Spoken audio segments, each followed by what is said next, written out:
y'all, welcome back to In the Kitchen with Baker Girl. Thank you, Jesus. It is another beautiful day to be in the kitchen. Today, I'm going to show you how to take this teeny tiny storage bin and turn it into a teeny tiny food storage pantry. Whether you have loads of space, limited space, or no space whatsoever, I'm going to show you how to take this teeny tiny food storage bin and pack it full of food that will last for you and your family, so you never have to worry about not having some food in store.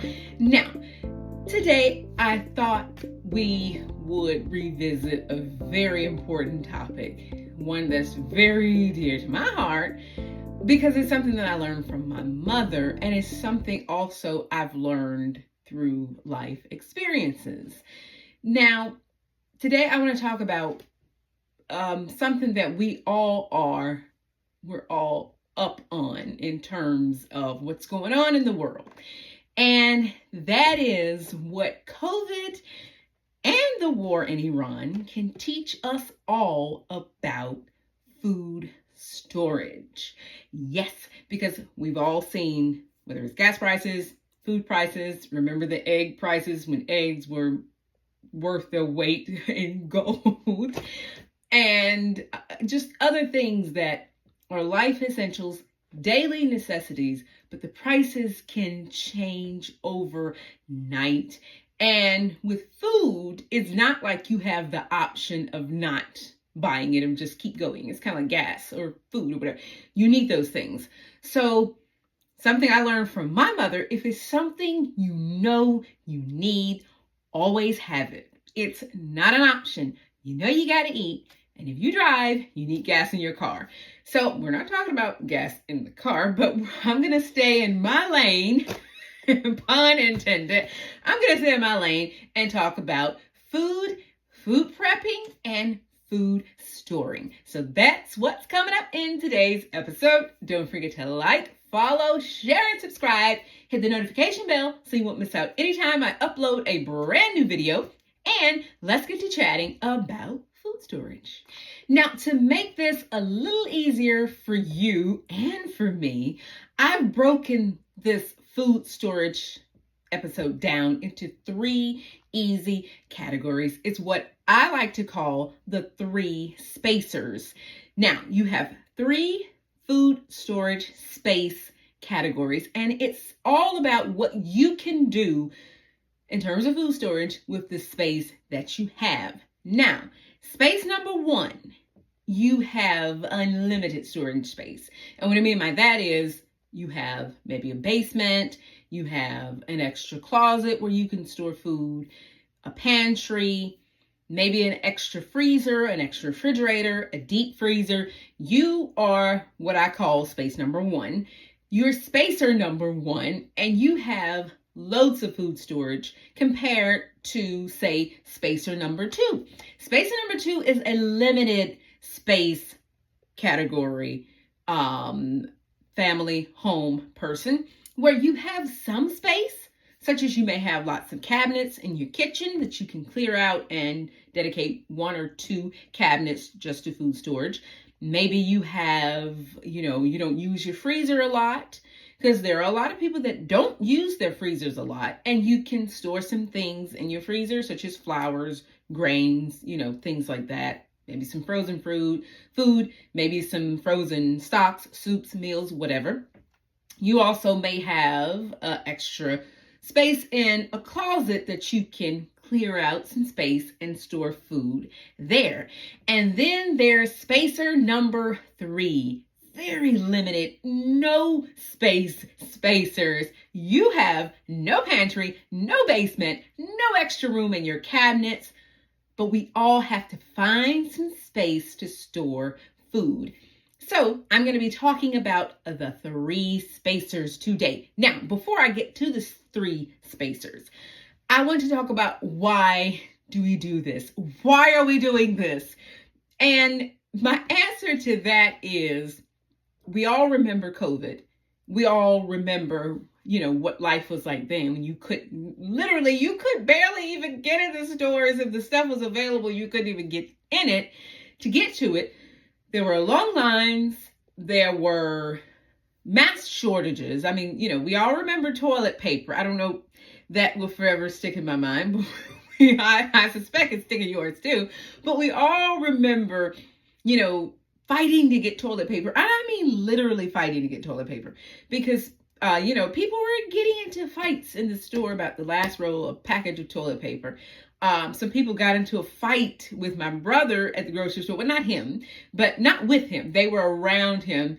They were bringing out, I think a truck had came and they were bringing out bacon, and he was trying to get his turkey bacon, and people were fighting over the bacon. And he was like, I told him, I said, why didn't you get two? He said, Sarah, I had to fight to get the one pack of bacon that I managed to get. And I'm thinking, oh my goodness.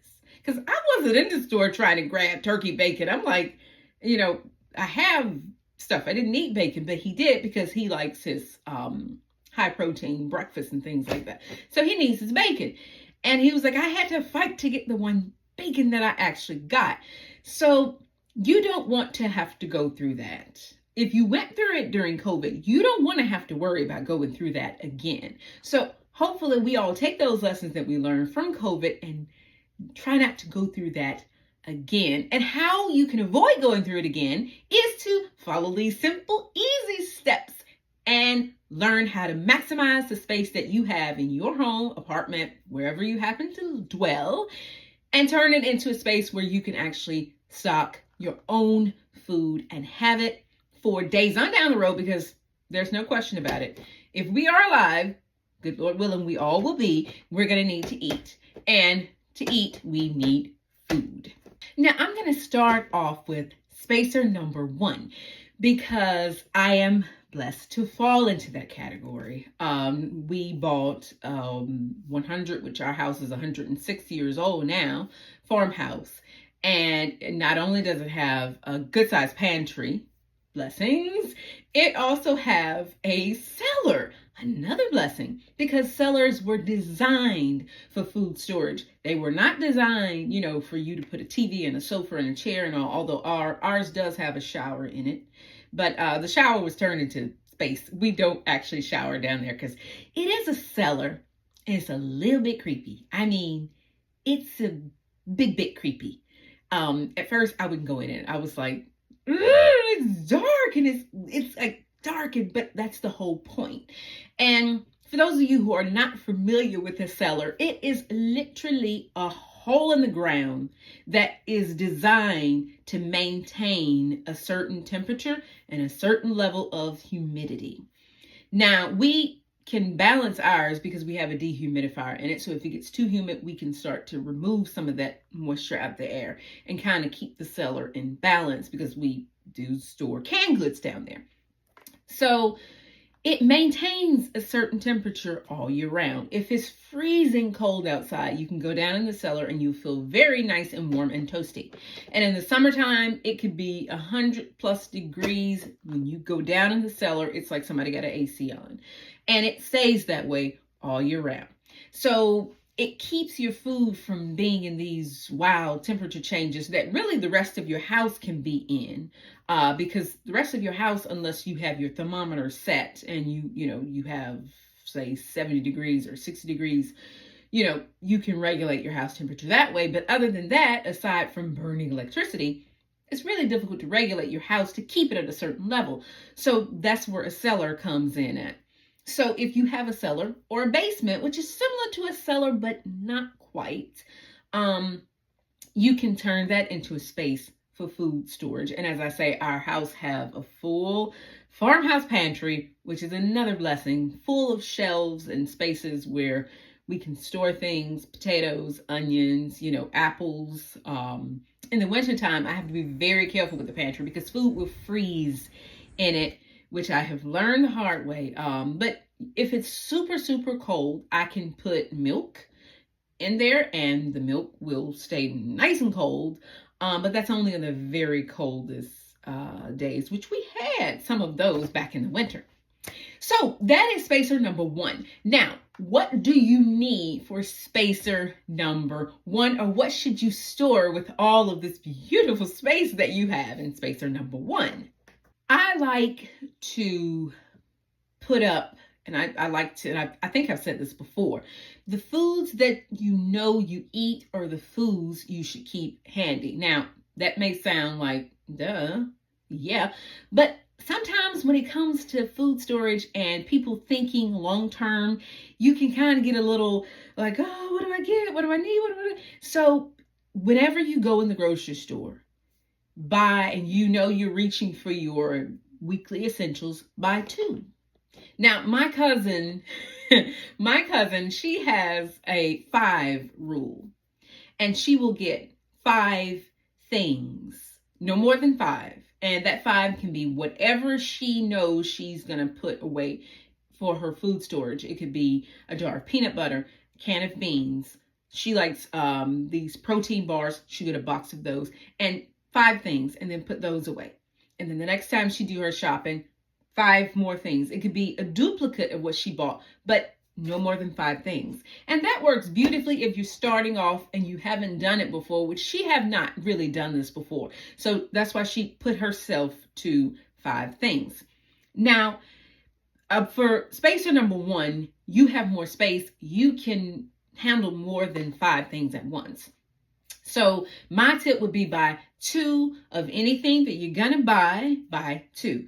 If you get, say you buy ketchup and mustard, and you say, okay, I'm out of ketchup and mustard, instead of grabbing 1 ketchup, 1 mustard, grab 2 things of ketchup and 2 things of mustard. That's what I learned from my mother. Always buy 2. Actually, it was my oldest sister who kind of got mama started on the buy 2.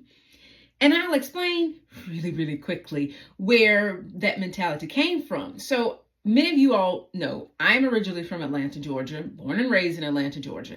And back in, I want to say it was like 90, maybe 97, we had a water main break on our street. And there was no water. I mean, no water. It was a while. I can't exactly remember how long, but it was a while before we got water running again. And my mother was like, no water. We have no water. Like, you so used to turn on the tap, you have water. And she was like, no water. And we had to start buying water. And that got my mother to thinking of, what if something else? You know, what if next you can't get this, you can't get that? That got her wheels turning in terms of what we may be limited on having if we don't already have a supply of it ourselves.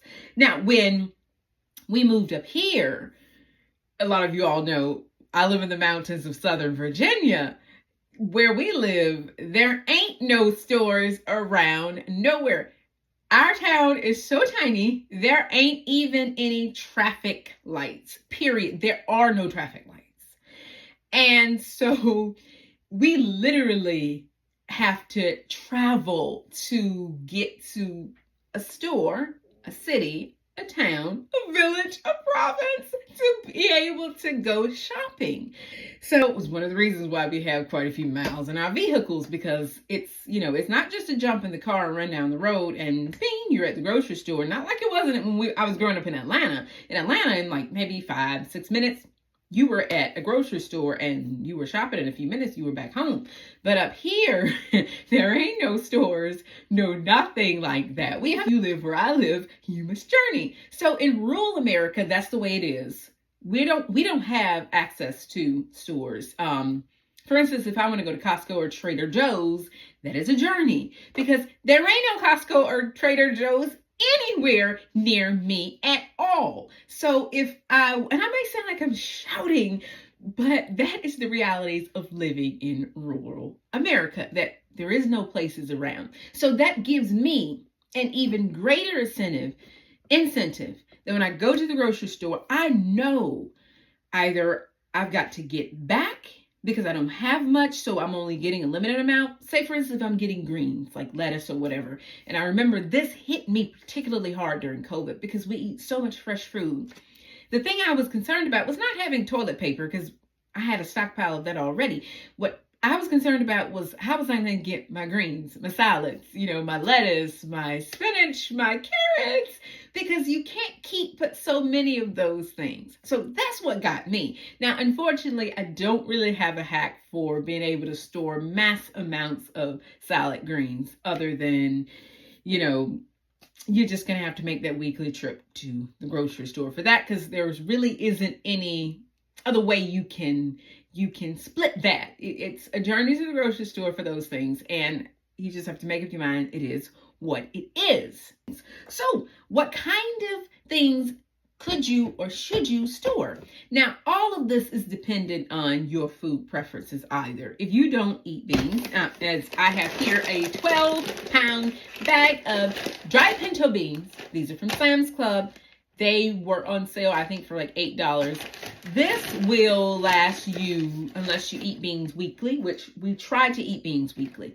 But a 12-pound bag of beans will last you, even us eating beans weekly, lasts a good amount of time. Now, if you eat a different type of bean, say you'll eat black beans, Costco has a really good, a large bag of dried black beans. Get the black beans. But customize it to however you get it. And if you eat a bean that is not available, you may have to special order it. But get what you eat and get it in a bulk amount. Say this 12-pound bag of pinto beans, which I say this is cheap. $8.98 for a 12-pound bag of pinto beans is very cheap and will feed you a long time, and it has a lengthy storage life. You can store these beans dried for up to a year, and they will be delicious. Now, of course, beans does have a shelf life. And when pinto beans start to get old, you know it because they'll get darker. They'll turn like a dark red color. And that's how you know they're older. But as long as they're this pretty light color, you know they're fresh beans, and they will last you for quite some time. So you can get one of these, because this is a good amount of beans, or you can get two of them. But either way you go, you know you have quite a few meals here.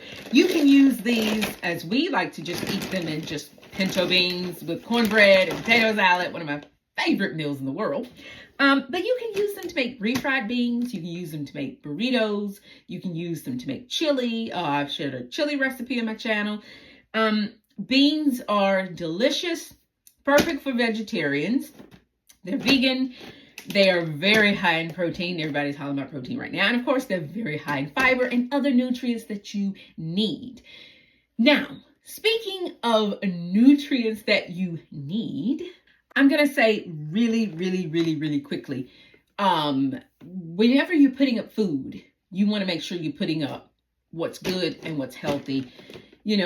A little bit of, I don't like to use the word junk food, because as I've said before, if you have food, and that's a blessing, it may not be the most nutritious food in the world, but unless it's something that's just really bad, I don't turn up my nose at it. Some people like pasta, some people like the instant noodles or whatever. I don't personally. I avoid eating those instant noodle packet things. I think you should just use some regular pasta and season it up yourself, and you're good to go. But if you know you like those things, then yeah, get those things and keep them. But there are healthier alternatives to those. But if that's what you like and you can store it for safety, then go for it and get it. But whenever you're storing food, just keep in mind, you do want to make sure you store what's healthy and what's nutritious, and not just, things like instant noodles, because they don't have a lot of nutrition, and the benefit of eating it doesn't carry along. Whereas these beans are high in fiber, high in protein. They'll keep you full a long time, and they're full of nutrients, and they are real whole foods. So that's what I mean about, instant noodles. They may have a little taste here and there, but it doesn't carry along in terms of, if you need food and, that's not a lot of food, you want something that's going to make you stay full for a good amount of time and give you some health, nutritional benefits along with it. Now, another thing that you can store, here I've got some old-fashioned oats. Now, I don't think if you use steel cut oats, that's fine. Instant oats, that's fine too. I prefer to go in the middle and get old-fashioned oats. Steel cut oats take longer to cook, and if you're not used to the way they are, they can be a little different. Instant oats to me is like, I don't do instant oats. But I do like the old-fashioned rolled oats, these are called. And these are not only delicious to eat, if you like oatmeal with maple syrup and cinnamon or raisins or butter, or there are people who put cheese and garlic and olive oil in their oatmeal. I'm a sweet oatmeal person. I'm sorry. I've tried savory oatmeal and I just don't like it. It's not my jam. But these, of course, you can use to make cookies, muffins. You can make oatmeal breads. You can use it to make oat milk. If you're into making your own non-dairy milks, you can use it to make oat milk. And this large 2-pound container of oats at Aldi is $3.98. So I bought 2, because buy 1, we'll buy 2 and use 1 and keep the other one in reserve. So I bought 2. And these oats have an expiration. They are best by August the 13th, 2027. So that's way more than a year away. And if you eat quite a few oats for breakfast or whatever, you'll probably go through these way before the expiration date.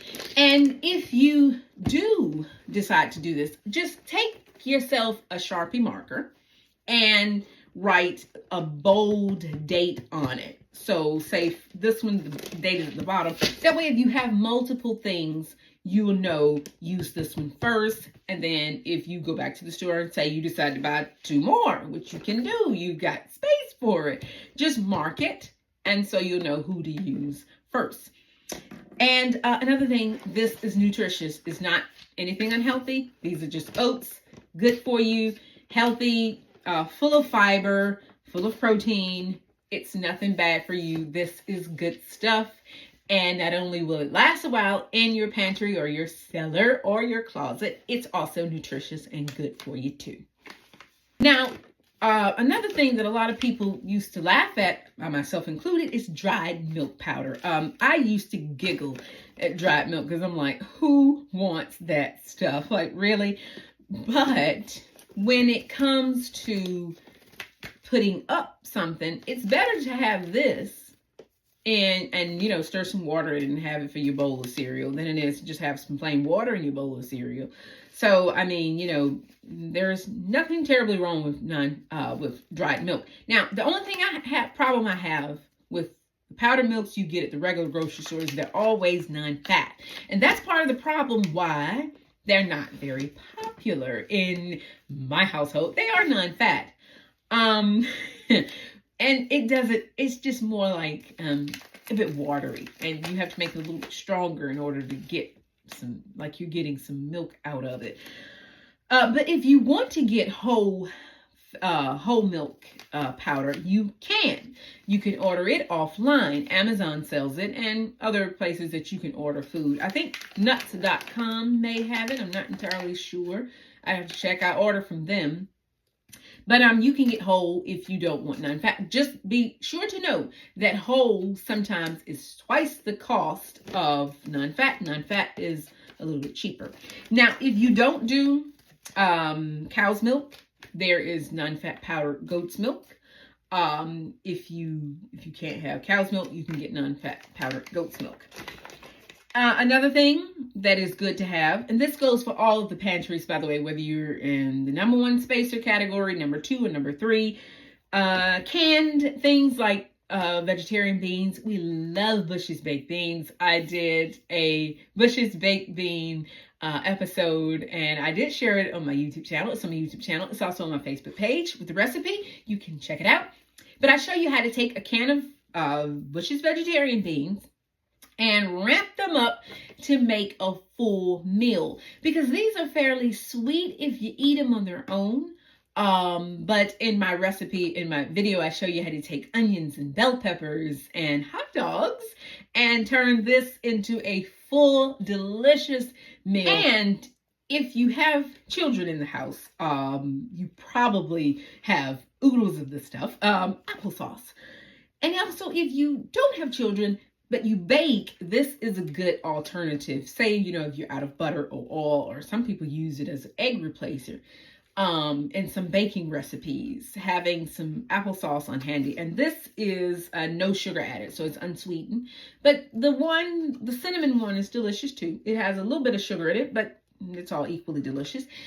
Now, I'm going to deviate because I have a tendency to do these things. But if you are vegan and you want to, or if you run into a situation where you have to use this as a replacement for something that you normally would put in, my best tip that I tell people all the time is go straight to a written, tested recipe that calls for this in lieu of whatever you're using. So say, for instance, if you want to make banana nut bread or banana bread, and you say, well, I can just snatch out the oil and eggs and use applesauce. But the best thing to do is to hop on Google or wherever you do your search and look for a recipe that calls for applesauce instead of butter and eggs and milk. That way you're not messing it up, because recipes are formulated for the ingredients that they call for. And if you just go in there snatching out random amounts of butter and eggs and all these other things, you could end up with a bread that's either very heavy and stodgy, or doesn't rise, or just plain out doesn't taste good. So look for a recipe that calls for the ingredient you want to substitute with. Now, let's talk about spacer number 3. You are the no space spacer. And yet, here Sarah is running her mouth on YouTube telling you you need to have some food in storage. And you say, Sarah, I got no space to put food in storage. Well, let me tell you something. You do have space. You have more space than you realize. And I am going to show you how to take that space that you have and turn it into a space where you can store some food. Because whether you have zero space or a warehouse of space, you should have some food in store, so you never have to worry about if the shelves are bare and empty at the grocery store. You have some food. Here's what you do. You take a tiny little storage bin, just like this. This is a small storage bin that I bought at Costco. It has a lid, but for the purpose of this, I say we discard the lid. And you use this and turn it into a food storage space. And you find somewhere in your house, somewhere in your condo, somewhere in your tiny house, somewhere in your apartment, somewhere in your room, and turn this into your little food storage space. Now, there is nothing shameful or pitiful or anything bad about having this as your little food storage space. Nothing in the world wrong with this, because this is food, this is sustenance, this is you thinking about having something to eat tomorrow. Now, what do I have in this little tiny, teeny, tiny, very special storage space? And I must admit, I'm more excited about this than I am about the full pantry bit. So, if you are one of those in the category of the 3 spacer, and you have no storage, you're going to want to be more on point about what you put up. Because unlike spacer number 1 and spacer number 2, you don't have a deep freezer. You don't have extra room in a refrigerator. You don't have an extra closet. You don't have a basement or a cellar. You don't have a pantry. So take a space that you can have just for your little tiny food storage bin and turn it into your little space. Now, my dad always talk about put something under the bed, because when he was growing up, my grandmother would store food under the bed. And that to her wasn't a big deal. You just, if you have extra, and you get, whether it was, she would get food in containers, because back in those days, food came in containers that you literally had to unseal. And she would put those things under the bed. And she always knew that was like her little larder stash, because she didn't have a pantry. Her house didn't have a pantry. So you kind of want to think just like my great grandmother did. And what you put in here is very important because you have limited space. So in here, I have, first off, a couple of canned goods. So I've got some canned beans, because you may not have room for that 12-pound bag of pinto beans, but you have room for a couple cans of beans. Now here I've got cannellini beans, but you could get pinto beans, you could get black beans, you could get garbanzo beans, whatever bean you like.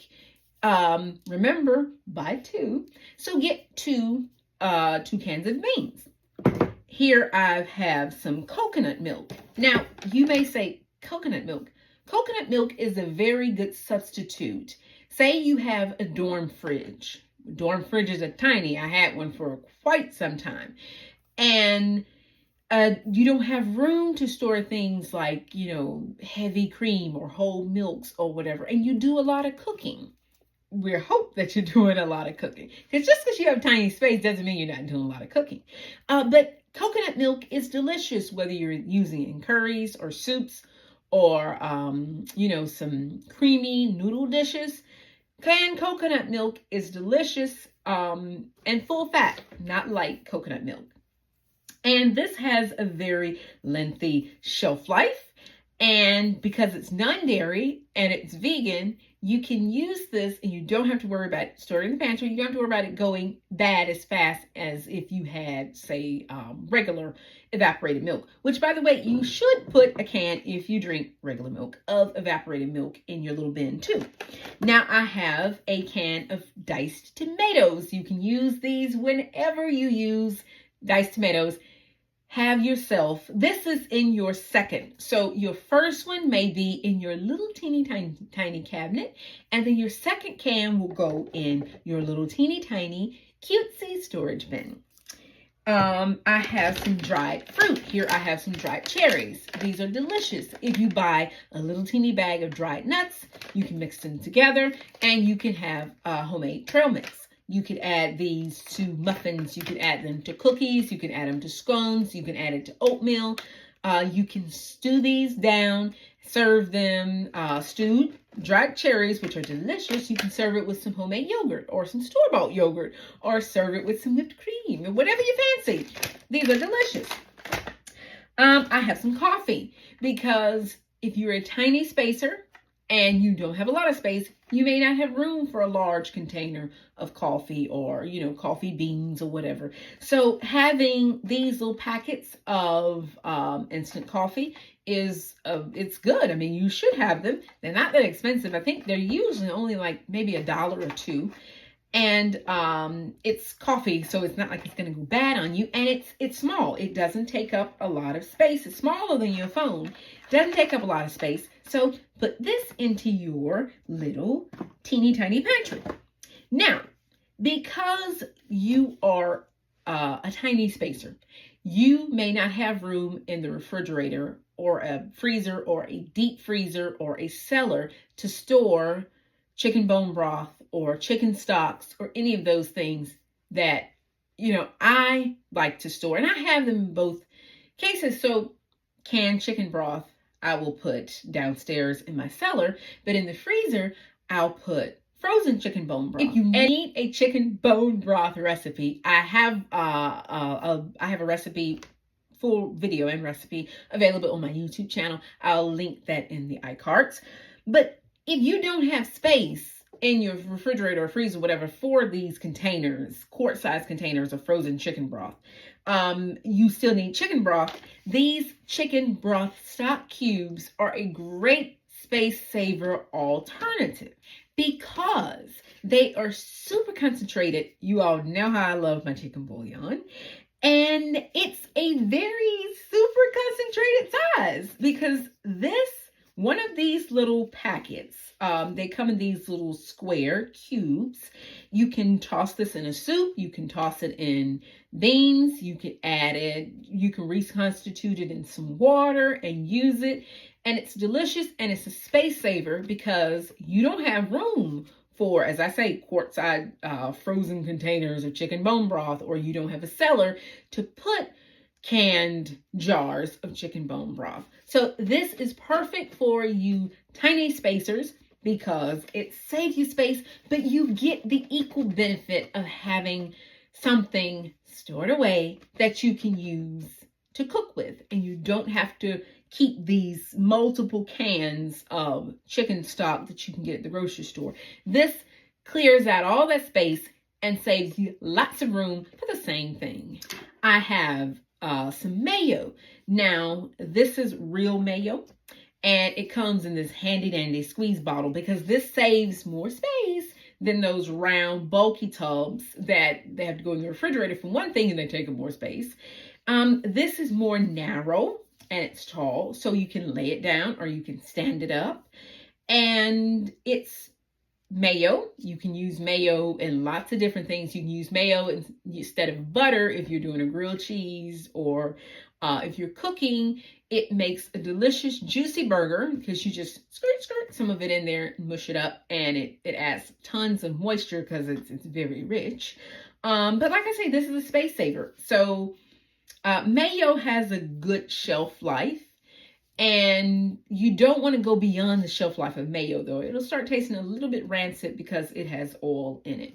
So this is a space saver container, not just for your little teeny tiny pantry, but also for your refrigerator too. Another thing I have in here is some cream of chicken condensed soup. Now, once again, you may not have room in the freezer for homemade chicken soup, or, canned chicken soup or whatever. Go to the pantry or basement or whatever you use. But you can get 2 of these, and they're small cans. This condensed soup, for some reason, always come in these little small cans. And you put them in your little teeny tiny pantry. And because this kind of stuff stacks, so that's what I meant about get rid of the lid. This kind of stuff stacks, so you can just tuck it neatly into, and you grab one when you're ready to use it, and you know you've got another one underneath it, ready for the next time. You can get cream of tomato soup. You can get cream of mushroom soup. You can get cream of celery soup. You can get beef consomme, French onion soups. But you have these that you can have ready if you need, say, an instant meal, or I prefer to use these to bump up soups, homemade soups. Like if you're making a chicken pot pie and you saute some onions, some carrots, some celery, steam some chicken, toss it in there, open up a can of this, stir it in there with a little bit of heavy cream, and you can roll out maybe some homemade biscuits, or if you do that kind of thing, some store-bought biscuits, put it on top, bake it in the oven, you have a delicious chicken pot pie. So it's good to keep something like this on hand in your teeny tiny pantry. Another thing you should keep, whether you're in whatever category, number 1, number 2, or number 3, that is some form of sugar. Some form of sugar you should keep in store. Now, here I have a jar of honey. This is raw honey. Honey has no shelf life. So it may have an expiration date on it. Say, oh, this expires and such. But there really is no shelf life for honey. Your honey may crystallize on you, but it still doesn't mean it's bad. It's another thing aside from the honey. Is these sugar cones. Now, this is a brown sugar cane little cone. Now, how you use these is interesting. You can put it in a tiny bit of water, put a lid on it, and hot water. And the hot water will make it dissolve. You can grate it. And that's one way you can grate it to what you need. But the best way to do it is to just dissolve it in a little bit of hot water, and it'll just soften up like brown sugar, and you use it. And once again, this has 0 shelf life. This will literally last for generations because, as I say, it's solid hard. And kind of like honey, it has no shelf life. It's pure, natural brown cane sugar with no additives, no preservatives, no nothing. This is just pure sugar cane. Another type of sugar that's good to keep on hand is maple syrup. You all know I've done I have a series, a playlist on my channel where I call it Let's Chat About Ingredients, and I have an entire episode on different types of sugars, whether it's granulated sugar or brown sugar or maple syrup or honey or all of those things. Non-sugar sweeteners such as stevia and whatnot. But maple syrup is something I always have on handy. And this is a pure organic maple syrup. Again, just like the honey and the sugar cones, this will last for who knows, because as long as it stays in a cool, dark place, just like you would with your honey or your sugar cane, it will last for who knows how long, and you always have it in store. And maple syrup is very sweet. It's sweeter than honey. So a little for this goes a long way. And once again, this is small. All of these are small, so they will store very neatly in your cutesy, teeny, tiny little pantry. Now, another thing I think you should keep in store, and this goes right alongside oats and dried beans, and that is rice. And because I'm a Georgia girl, there is grits. Now, first I'm going to talk about rice really quickly. If you're storing rice, you want to store white rice. Now, we in our household, we prefer to eat brown rice, period. But when I'm buying, I get a brown, but I also get a white because white rice stores better and longer than brown rice. Brown rice goes rancid very quickly. So I always keep my brown rice in the refrigerator or the freezer. If you have room and you can store your rice, get brown rice and just keep it in the freezer. But if you don't have as much room like that, you can get 1 container of brown rice if you eat brown rice. And then for your outside of the fridge storage, get a bag of white rice. Now, about them grits, because as I say, I am a Georgia girl. And these grits come from my home state of Georgia. Hello, Madison. And these are stone ground grits. Now, a lot of you may be familiar with the instant white grits. Yeah, I don't use those. Sorry, I just don't use them. And it's because they don't have a lot of texture, and it's just, you end up with something that you just slurp down. Whereas stone ground grits have lots of texture. They're a little bit, because they're stone ground, they're a little bit grittier, and they just have the most delicious flavor. These do have a good shelf life, but you kind of want to keep these in the fridge if you can. If you need it to last more than, say, 6 or 8 months, put them in the fridge. Now, if you know you go through grits fairly rapidly, you don't need to put these in the refrigerator or anything like that. They'll be good to go. But grits and rice and oatmeal and dried beans are those things that I think is good to go in any pantry, whether you're number 1, number 2, or spacer number 3. Last but not least, some canned evaporated milk. Now, this is something Mama always kept. Always. And Mama always bought Carnation milk too. She didn't buy store brand. She always bought name brand. But just because it's store brand doesn't mean it's bad or anything wrong with it. And you can get a couple of these. Evaporated milk is just milk that half of the water has been evaporated out of it. That's all. So whereas I was talking about the powdered dry milk, this is ready to go. You don't have to reconstitute or add water to it or any of those things. You just open up the can and do whatever you need to do. Now, if you are a fan of making custards, macaroni and cheese, and all those things, which, by the way, I have a recipe for macaroni and cheese using evaporated milk on my channel. Check it out. Keep some evaporated milk handy dandy in your pantry, whether it's a big pantry, medium-sized pantry, or a little teeny tiny space saver pantry. So you see just how much you can fit in this little bitty bin and turn it into your tiny spacer pantry. Now, my last point that I want to make, because I can just hear my brother saying, this is hoarding food. Is this hoarding food? The answer is not at all. Because if we think back to really just my grandmother and great grandmother's days, but if we go way on back to ancient times, people have always had to store food. It's only in these recent, more modern times that people have been able to shop daily. There are people who literally shop every single day for food. They don't have any more food than what they have today. And then tomorrow, well, they're back to the grocery store buying again. But that's a very, very modern way of handling your food storage. People back in the day, way on back, they're looking at archaeological sites and they're finding, dried beans and dried grains. And I think they even went in some places and they found, all kinds of dried stuff stored in these giant clay jars. Because people had to put up food. You had to eat before your next harvest came in, whether you were rich or poor. This had nothing to do with money.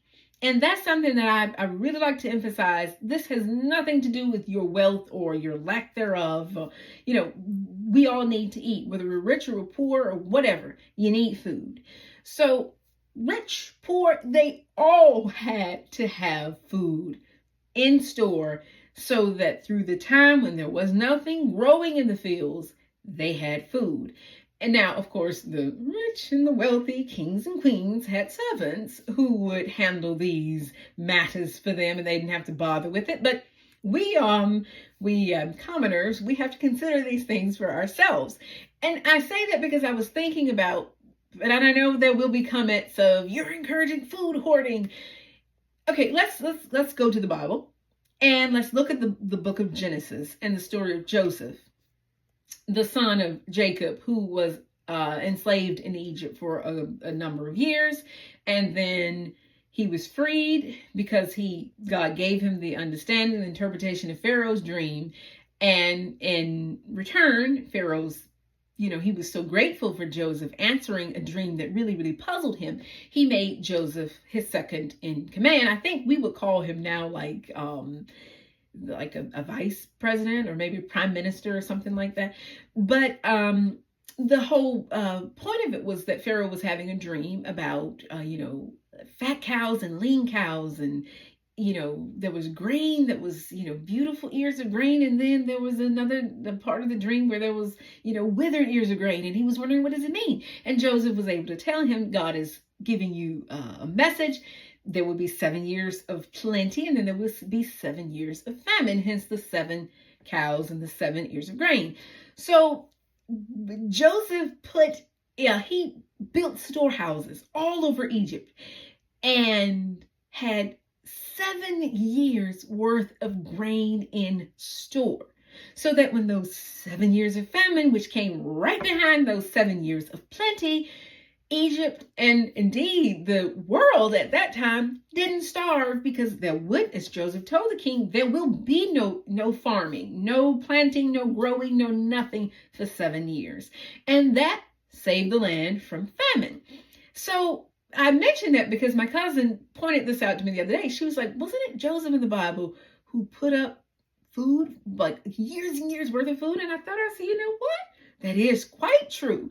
So I'm not telling you to put up 7 years worth of grain. No, that would be a stretch for all of us today. But even if you put up a year's worth of food or you put up a month's worth of food, it's important to have food put up, because it's not like you're not going to use it. If you eat these things, you're gonna, in a couple of weeks probably go say, woo, I need some mayo. Let me run up there and get it out of my little pantry. And you have mayo. So it's not like you're doing something that will be wasted and unnecessary and just a complete waste of time and money. I never ate. You will eat. God willing, you are alive and I'm alive. Today, tomorrow, next week, next month, next year, you will eat and you will need food. So I hope you have found this episode on food prepping storage for the 3 spacers useful. By the way, spacer number 3, you are my favorite because I managed to stuff all of the food that I had. I managed to stuff it in this teeny tiny little storage bin. And so as you can see, I could get it in here. So this is your mini pantry. This tip totally works because all of that food that I had, I can fit it in here. So if I can fit it in here, you can too. So therefore, you can have a pantry space for food storage, just as anybody who has a cellar or a pantry or whatever. Space doesn't matter. You can have food stored up too.